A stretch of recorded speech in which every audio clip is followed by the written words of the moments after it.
ଓଡ଼ିଆ ରଚନା ପ୍ରାଥମିକ ଶିକ୍ଷା ଉପକ୍ରମ। ମଣିଷ ଜୀବନର ସଫଳତା ତା'ର ଶିକ୍ଷାଗତ ଯୋଗ୍ୟତା ଏବଂ ଜ୍ଞାନ ଆହରଣରୁ ଜଣାପଡ଼ିଥାଏ।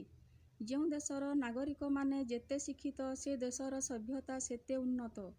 ପ୍ରାଥମିକ ଶିକ୍ଷାର ମୂଳଦୁଆ ଯେତେ ସୁଦୃଢ଼ ହୁଏ, ଉଚ୍ଚଶିକ୍ଷା ଗ୍ରହଣ ବେଳେ ସେତେ ସରଳ ଓ ସୁଗମ ହୋଇଥାଏ।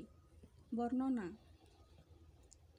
ଶିକ୍ଷା ତିନି ପ୍ରକାରର ବ୍ୟବସ୍ଥାରେ ଦେଖାଯାଏ, ତାହା ପ୍ରାଥମିକ ଶିକ୍ଷା, ମାଧ୍ୟମିକ ଶିକ୍ଷା ଏବଂ ଉଚ୍ଚଶିକ୍ଷା।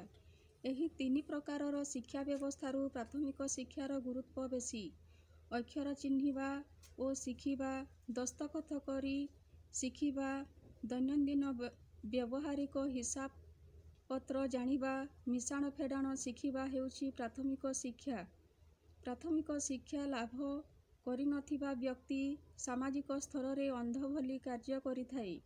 ସରକାର ପ୍ରାଥମିକ ଶିକ୍ଷାକୁ ସାର୍ବଜନୀନ ଶିକ୍ଷାରେ ପରିଣତ କରିଛନ୍ତି। 6 ବର୍ଷ ଠାରୁ 14 ବର୍ଷ ଯାଏ ସମସ୍ତ ବାଳକ ବାଳିକାଙ୍କୁ ପ୍ରାଥମିକ ଶିକ୍ଷା ପ୍ରଦାନ କରାଯାଇ ସ୍ୱାକ୍ଷର କରିବା ହେଉଛି ସରକାରଙ୍କର ମୂଳ ଲକ୍ଷ୍ୟ। ଶେଷ କଥା। ଦେଶ ଓ ଜାତିର ବିକାଶ ନିମନ୍ତେ ଶିକ୍ଷା ହେଉଛି ଏକମାତ୍ର ମାଧ୍ୟମ।